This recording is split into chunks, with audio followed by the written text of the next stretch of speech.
Money with Bob Brooks is sponsored by the Prudent Money Foundation on 91.3. Well, money mountaineering, using the principles of holistic financial wellness to thrive in a complex world. Stay tuned for Prudent Money.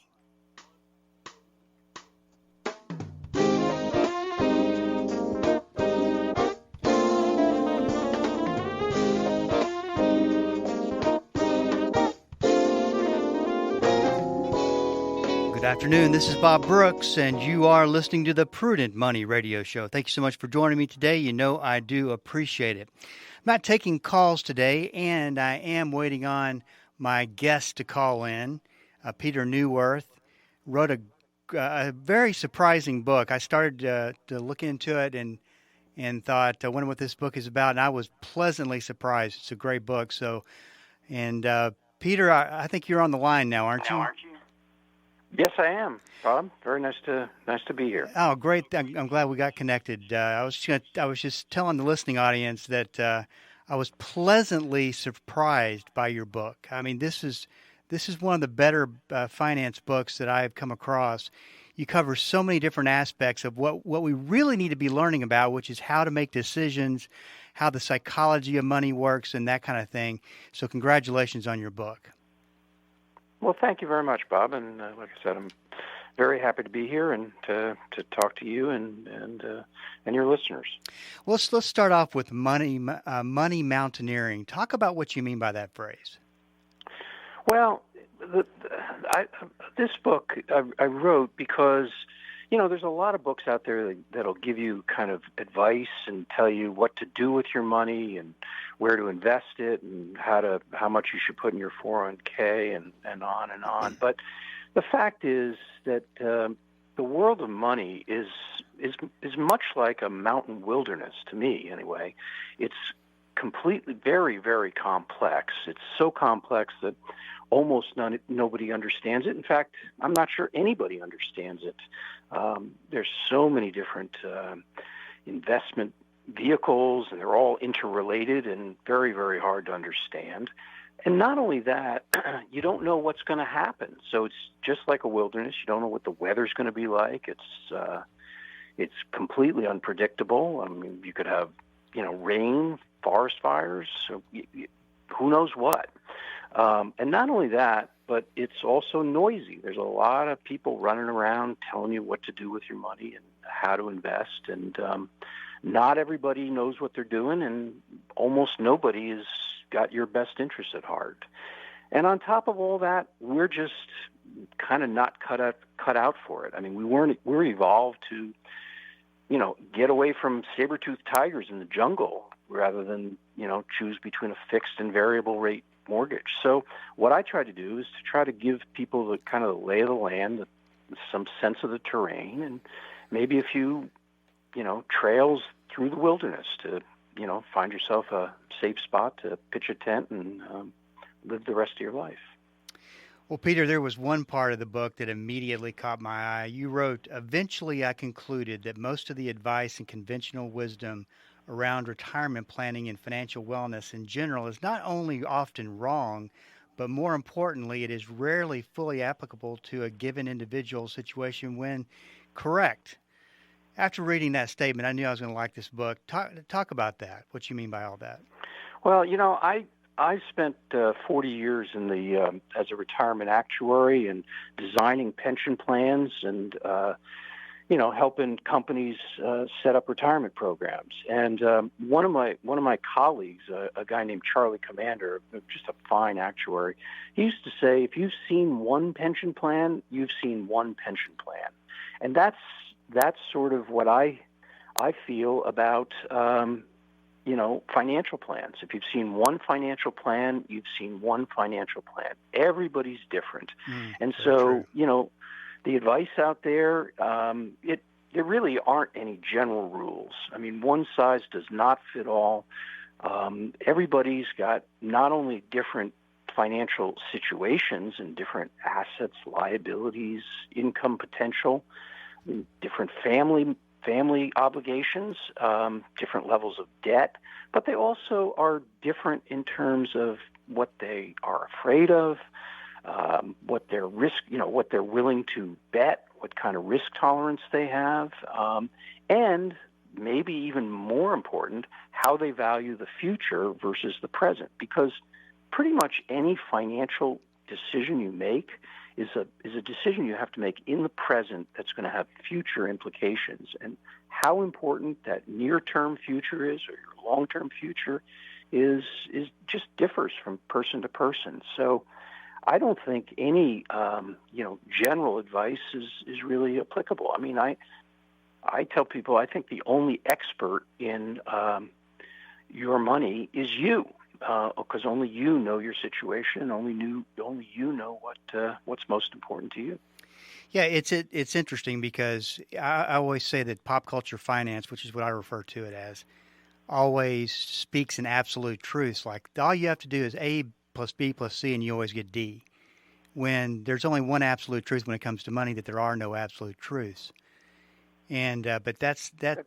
I tell you though, Peter, that's the problem is that we go through life, go through high school, college, whatever schooling we go through. Nobody teaches us about money, and we get out and have to fend for ourselves and kind of read the money magazines of the world to try to figure it all out, which is not helpful at all.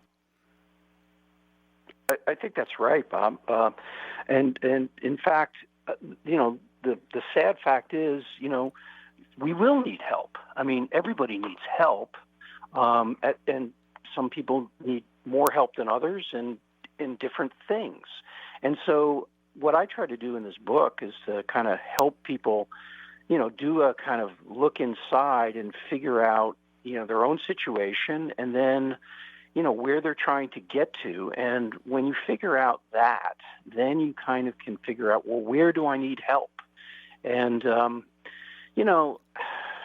I kind of think of financial advisors and people that advise you on your money, and hiring one of those guys, just like you hire a lawyer. I mean, why do you hire a lawyer? You hire a lawyer to get you out of trouble, or you hire a lawyer to find out if you're in trouble. You might hire a lawyer to help you with a transaction, like buying a house or buying a business. You might hire a lawyer to help you evaluate a transaction. But every time you hire a lawyer, that lawyer is working for you. And sometimes they can't even tell anybody else what they're doing for you. Well, I think people need to take the same sort of attitude when it comes to the financial advice they get. I mean, know exactly what you're needing help with. I mean, it might be getting a mortgage. It might be, figuring out what to do about deferring money into your 401k. It might very well be trying to decide how to allocate the investments in your 401k. But whatever it is, you want to hire somebody who knows what they're talking about in that particular area, and then you're going to want to make sure that person is working 100% or as close to 100% for you as possible. It's impossible these days because the world, just the financial ecosystem has changed so much, to be sure that the advisor or the person you're getting help from is 100% on your side. But at least today, it's still people that are helping you with your money, and the person who's helping you, you ought to do your due diligence. You ought to make sure that you know what his agenda is, and maybe even how he's getting paid vis-a-vis your transaction. And you gotta decide that you can trust him. And it's not easy these days because, like I said, not everybody is out to help the individual. One of the things I like about the book is that you take a trip back and look at history. And I've been in the business for a long time. Never knew that the personal advice business was started in 1930 by a lady named Sylvia Porter. I got to bet that 1930 was an interesting time to be writing about money. Oh yeah, I'm sure it was. I mean, that's the thing about the world of money. There's it's always changing, and you never really know what the environment's going to look like. I mean, who knew what could have predicted the kind of ups, downs, and sideways movements that the economy and the markets have made in the last couple of years. But yeah, for sure, in the 30s, those were times when things were really, really up in the air, and there were a lot of people suffering then, and there's a lot of people suffering now, and there's a lot of people getting confused. And I think that's the the thing that Sylvia Porter did was she said, people don't have to be confused. There are some basic principles and basic aspects of the world of money that everybody can understand, and she set out to do it. And like I said, she's one of my heroes, and I'm glad she did what she did. I'm not as happy that with a lot of the people that followed in her footsteps, but that's, I guess, the way the world works. Well, one thing you point out in the book is that we're talking about advisors. Most advisors don't fully understand the products that they're recommending. They're pretty much reading sales scripts and told what to say. Talk about how you can tell a qualified advisor versus a pure salesperson, because it is kind of tough to tell sometimes. That's a great question, and I wish I had the answer to it. I think the best answer that I can come up is what I do, which is when I see that I need some advice on something, I try to educate myself before I actually go get help. And I'm never going to be an expert in in all of the. For example, if I'm buying a house and I need to get a mortgage, and I've heard of these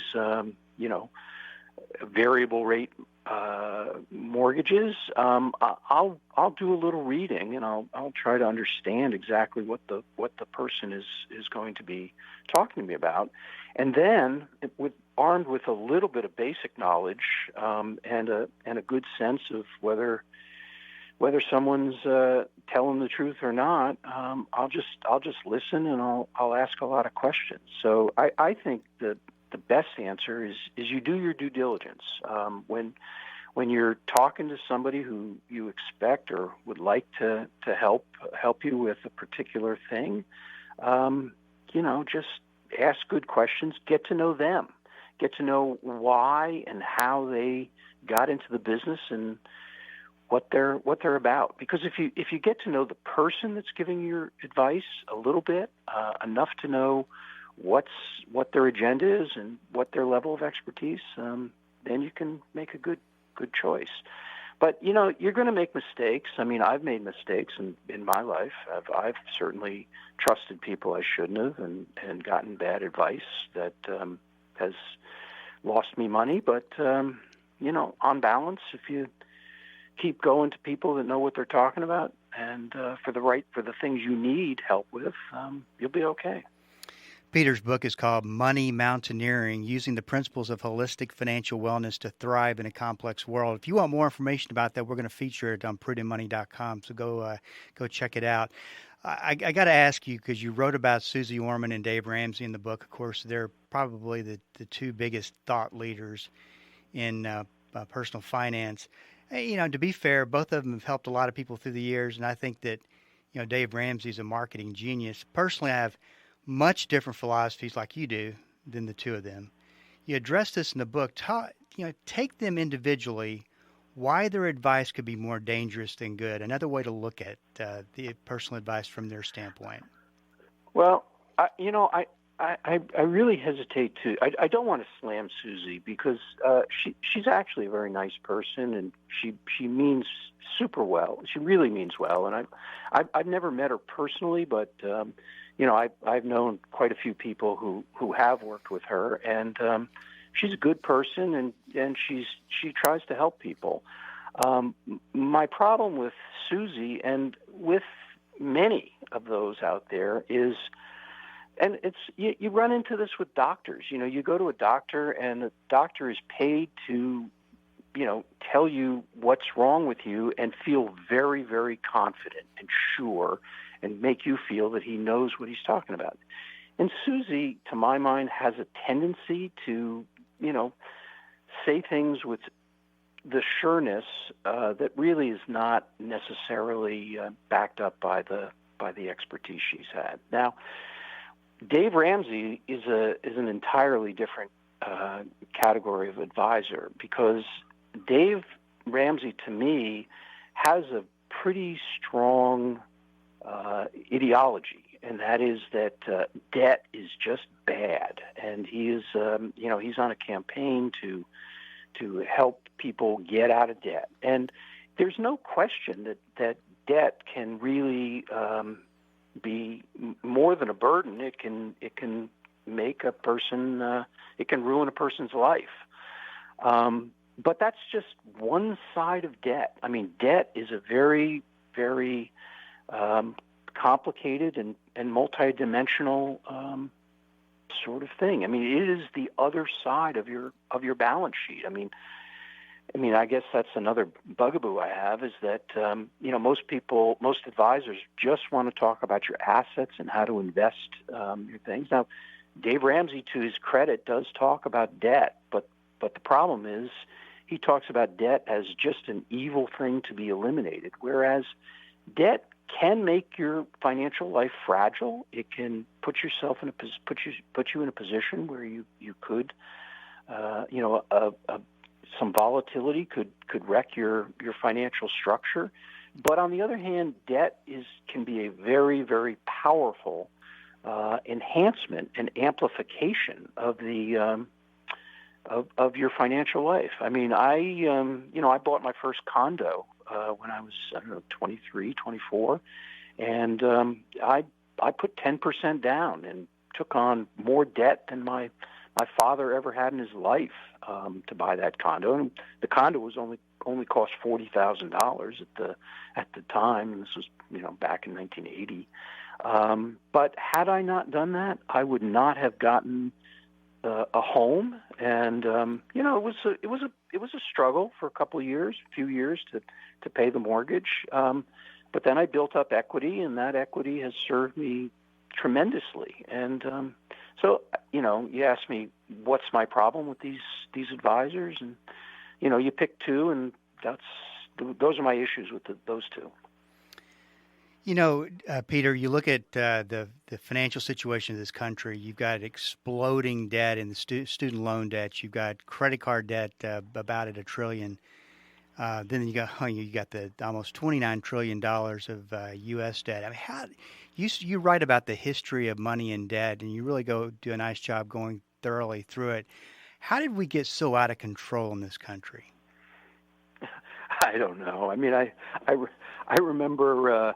It's a good question. I remember what was that Walt Disney movie with the Sorcerer's Apprentice, and managed to create two brooms to do the work, and then the two brooms became four brooms, and pretty soon there were brooms all over the place, and it was a complete chaotic mess. And sometimes I think about the world of money that way, that we're just a little too clever for our own good, and we keep making these little enhancements and these little derivative investments, and they're all good ideas and tweaks and improvements, but in the end you get a system that is just overly complex, and as you say, overwhelmed with debt. I mean, it's as I say, I don't think Dave Ramsey's wrong in flagging the fact that debt has gotten out of control in a lot of people's lives, but part of the issue is how do you unwind that? And what I tell people, certainly when they're looking at their debt, and if debt is a problem to them, that you really start with the part of the debt that is really hurting you the most, and that is the ones that are the highest interest. So, again, this is a philosophical issue I have with Dave Ramsey, but he advises, well, pay off the smallest one first, the ones that you can get peace of mind. But I think you gotta attack the ones that are really eating you alive, which is the high interest in credit card debts. Well, it's math. It is math. Black and white That's numbers. What it comes down to. So in the book you write about, and I like this about the book as well, that you write about the financial crisis, giving the reader a little bit of a historical perspective of what happened in 08 and 09. You know, if you look at where we were in 2007, right before all that started, and even 2000 before the tech bust, where do you think we're heading right now? Well, that's of course probably the $10 trillion question. And I don't know. I mean, one of the things I say in the book, and I truly believe, is that you cannot predict the future, but you can imagine the possibilities. And what I see is, the complexity and the interdependence of markets and countries and currencies is not getting any better. And I think we're getting, greater and greater complexity. Now, that being said, the government and the bankers and the people really who can have an impact on our financial system, they've seen what can happen when one thing leads to another and things start to the dominoes start to fall, and they injected trillions of dollars into the system in 2008 and 9, and that put us back, and they injected even more when the pandemic hit, and that created the last one. Will they have enough fuel in the tanks to put out the next fire? That's anybody's guess. So I don't know the answer. Once again, you and me both. Once again, Peter's book is Money Mountaineering, Using the Principles of Holistic Financial Wellness to Thrive in a Complex World. Great book, great read, and we'll put it on the front of prudentmoney.com, so go check it out. Peter, great to talk to you. You're always welcome on the program. Well, thank you very much for having me, Bob, and I really appreciate the opportunity to spread some of my ideas. Well, thank you. This is Bob Brooks, and you are listening to the Prudent Money Radio Show. Thanks so much for joining me today. You know I do appreciate it. I've had the fortunate opportunity of interviewing some really, really great authors as far as their books go, and this is just another one of them. The thing that I like about it is that it goes through the skill set of decision making. It talks about the psychological aspect of money. I want to say that what it doesn't necessarily tell you things like how to invest and that sort of thing. What it does, though, is it lays a foundation to build upon as you learn about investing money, as you learn about how money works. And without that foundation, you end up running into a lot of problems. So once again, the name is Money Mountaineering, Using the Principles of Holistic Financial Wellness to Thrive in a Complex World. You can get more information at prudentmoney.com. This is Bob Brooks. You got a question for me, please go to the website at prudentmoney.com and send it in, because we are all out of time.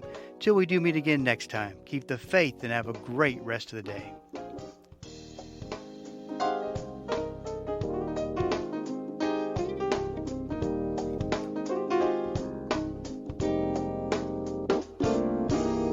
That's all the time we have for today. Questions or comments for Bob, or to find out more great information like what you've just heard, visit www.prudentmoney.com. Be sure to join Bob Brooks again for the next edition of Prudent Money.